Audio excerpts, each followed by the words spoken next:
a gorgeous day.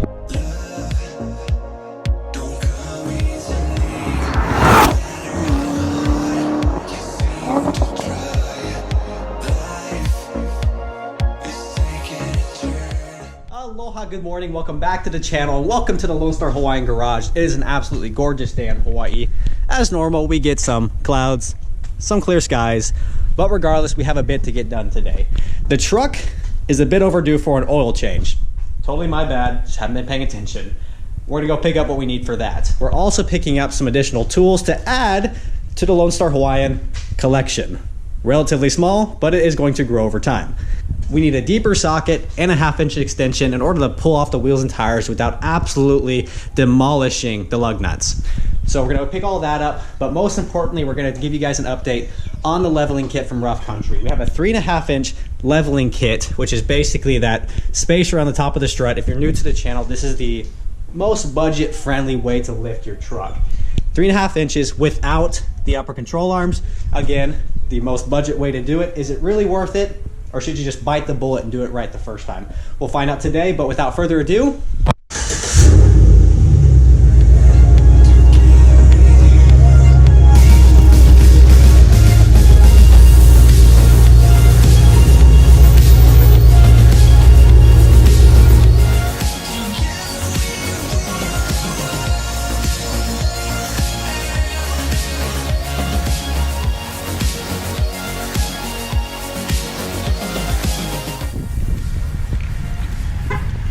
all my car guys will understand. When you go to Walmart, that's where you park.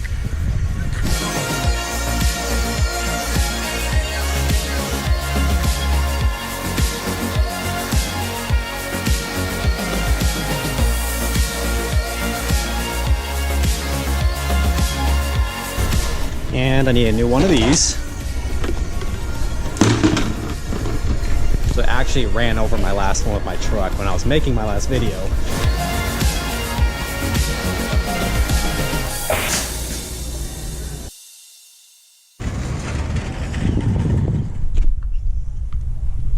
All right, we're now back at home and it's time to change the oil. Now we're gonna be using an oil change box. I've never seen this anywhere except Hawaii. You fill this up and you throw it in your regular trash. That's what the recommendation is. Strange. But I'm an absolute professional when it comes to making a huge mess when changing his oil. So this might be entertaining.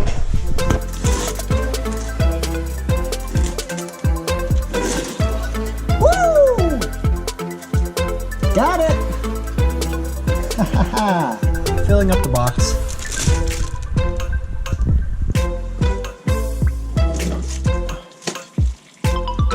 Success! Success! That is really hot. I'm gonna pause really quick to get your opinion on something. What do you feel is the best oil for the Silverado? Obviously, I used Castrol. The reason behind using that is that's what my dad uses. He's used that for as long as I can remember. He had a 91 Silverado 1500, just like this, that had nearly 300,000 miles on it. Now, he would be driving that stupid thing still today if it didn't get stolen off his work lot. Well, that was unfortunate, so he went out and got a 99 Silverado 1500, and that one's got over 200,000 miles on it. Again, still running with no problems. And what does he use? Castrol. So naturally, when I gravitate towards a brand of oil, I go with Castrol. Now, my question for you is, what do you feel is the best oil and why? Leave it in the comments below. Because us gearheads have a genetic deficiency in which we like spending money on a lot of nonsense, which in fact is throwing money into your vehicle. It could be worse. We could be spending money on drugs, but because we spend money on cars, we have no money for drugs, and we're always broke. So let me know in the comments what you guys think and why. All right, the oil's changed and we've got what we needed from the store, so let's go ahead and continue on with the real reason we're making this video. If you are new to the channel, welcome and please subscribe. This is a 2007 Silverado. It has a 3.5-inch Rough Country leveling kit. The kit is the one without the upper control arms. Basically the cheapest kit you can buy to lift your truck up. Oh, hi Dallas. Now also on the truck are these Moto Metal 962 wheels. They're 18 inches by 10 inches wide. The offset is -24. Tires, 33 inches by 12.5 wide. No rubbing problems because we had to do a mini NorCal on the inner fender here. Now, if you're curious what that is, just YouTube it. Custom offsets have some great tutorials on that. But let's talk about the leveling kit. And the kit is the non-upper control arm kit. So that means these are the stock upper control arms that are all mounted. The only thing you had to do to modify to fit this was to cut the bump stop there from the bottom. Now the stock struts have a 3.5 inch spacer that's mounted to the top, which gives you your 3.5 inches of lift. Everything else under here is still stock and it's still functioning relatively well. My truck still drives straight down the road. So we're gonna talk quick about the advantages of this kit, and then we'll talk about some of the disadvantages and the negative impacts of installing a kit like this. So first off, hi Dallas, again. Always center frame. First off is looks. This kit is all about looks. You get zero performance advantages when it comes to installing. In fact, you actually get some compromises when it comes to your suspension and how it handles, but this kit is only about looks. If you're looking for something to get your truck lifted up to go off-road and you're gonna drive it somewhat hard, this is not the kit for you and you will destroy your front end. But I said we're talking about the positives first. So the biggest positive out of all of this is the price. Under 200 bucks, you can lift your truck up and make it look like an off-road truck. You can't beat that price really anywhere else. If you're living on mainland in the lower 48, heck, they'll even ship it to you for free. So under 200 bucks, you can have a truck that pretty much looks like this height-wise. Now another positive of this, it gives you the ability to bolt up bigger wheels, bigger tires. These are 33 inches tall, 12.5 inches wide. We got wider wheels, we got a more aggressive offset, got a better stance, all given to the ability we have a taller truck. Now, I'm certain you could probably fit 33 inch tires in this setup on a stock Silverado, but you'd have to do some serious cutting back here and some serious trimming in the front. This allowed us to do just a mini NorCal, not a huge modification on the inner fender, and it fits fine. At full turn, we have over an inch of clearance here at the back, over an inch of clearance here at the front. So we have no rubbing issues whatsoever. So that's advantage number 2. The third advantage I'm going to talk about is the amount of clearance I have with this current setup. So 3.5 inches of lift in the front gives me an enormous amount of ground clearance on my front end. And I pulled this light down here to show you a little bit better exactly what I'm talking about. Obviously, the 33 inch tires being a taller tire attributes a part of that, but that is an enormous amount of clearance on the front end of my truck. Now looking closer at exactly how much clearance I have, measuring from there to the ground, I have 16 inches of ground clearance on the front end of my truck. That's not bad for a stock setup, essentially being a spacer on the strut. That's a lot of clearance. Now all this clearance does come at a cost. As I've mentioned before, all the suspension components under here are still factory. Lower control arms, the tie rod ends, the upper control arms, everything as it was coming from the factory. Now if you take a look first here at the bottom, the lower control arm, if I back up and you take a look at the steep angle this comes down from the center mounted point, that's a pretty extreme angle. If you look at a Baja type truck or a long travel suspension, you'll see angles like this coming down, but this is not a long travel suspension. It's just factory with a spacer mounted at the top. Basically what this extreme angle does, it puts a lot of pressure and a lot of stress on this lower ball joint. The inner is extremely stretched, the outer portion is compressed, and I'm in a flat surface in my garage. So going down the road, that's not very happy and will eventually lead to a premature failure of this ball joint. So that's issue number 1, and I'll just work my way up from here. Second off is my tie rod end. Before I went and got this aligned, I just sprayed the bottom here with some flat black paint just to make it look clean. Now if you take a look at the threads there, you can see how far out this tie rod end has been adjusted in order to align this truck. After it was aligned, I talked to the guy who did it, and he basically mentioned I can't go up 1 millimeter higher or else this tie rod end will fall off.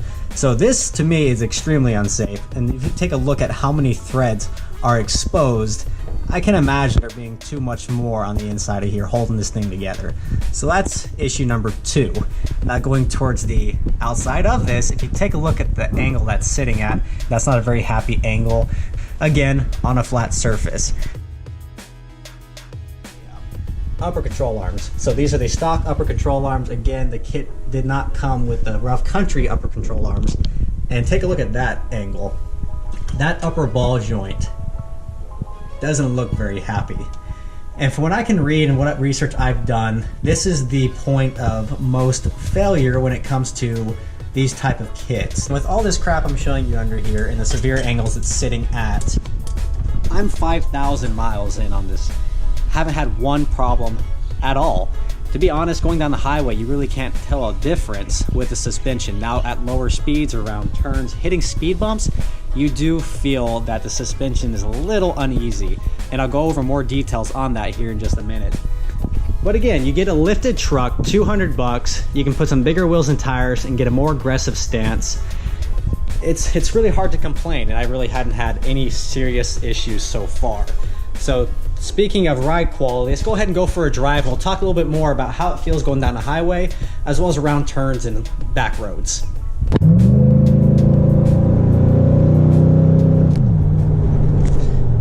Okay, so what we're doing now, we are cruising at a higher rate of speed. I would say Hawaii highway speeds, mainland, it's like a fast residential area. But we're cruising about 50, 55 miles an hour.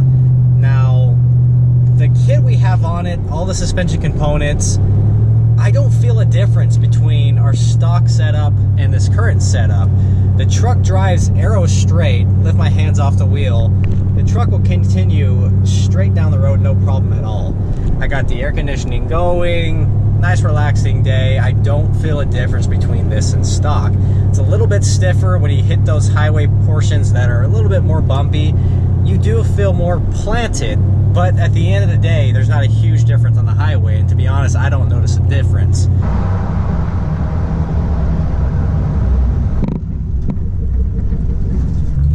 Alright, let's slow this down a little bit. We're pulling into a very poorly maintained parking lot, which is a perfect setting to explain how uneasy the suspension feels at lower speeds. So let's pull in here and, oh hey, look at this. There's a bunch of speed bumps. So this will be a perfect setting to showcase what I'm talking about.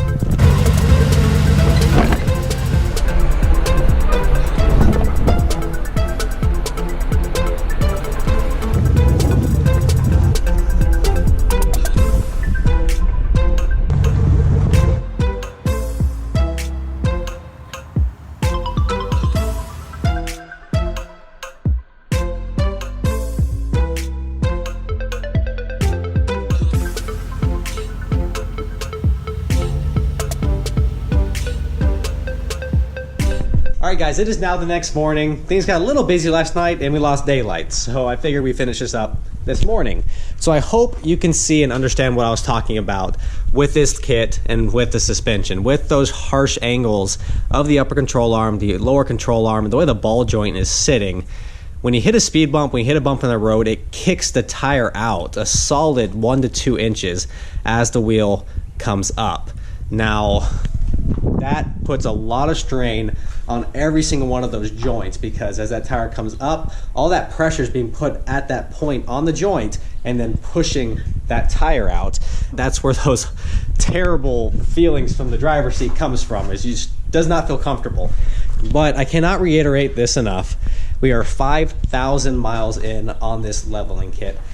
I've had zero problems, and I really can't complain too much. What can you really expect from a sub $200 kit to lift your truck 3.5 inches? Now, at the end of all things, is this kit worth it, or should you just go out and buy the real thing the first time? And my suggestion would be yes, go and get a real kit. Go and get one that supplies you with the performance as well as looks. Now, this kit, if you're absolutely on a tight budget and all you want is to lift your truck, this will do. But a long-term solution, I believe, is going to be causing a lot of problems down the road versus, you know, investing up front on a better kit. So that's the plan here in the coming months, is to actually look further into a higher performance kit, which will give me about 4 to 6 inches of lift. Alright guys, I hope you enjoyed this upload today. I've had countless questions on this rough country kit, and I was hoping to touch on a few of those questions today. If I didn't answer your question, please leave it in the comments below, and I'll try to get to it as I can. If you enjoyed this video, go ahead and give it a big thumbs up. If you haven't subscribed to the channel yet, please subscribe. It's actually Mother's Day today, so I'm gonna head inside and enjoy Mother's Day with my wife. To all you mothers out there, very happy Mother's Day. To all you guys, which are 99% of my viewers, please tell your mothers happy Mother's Day. Aloha, we'll see you next time.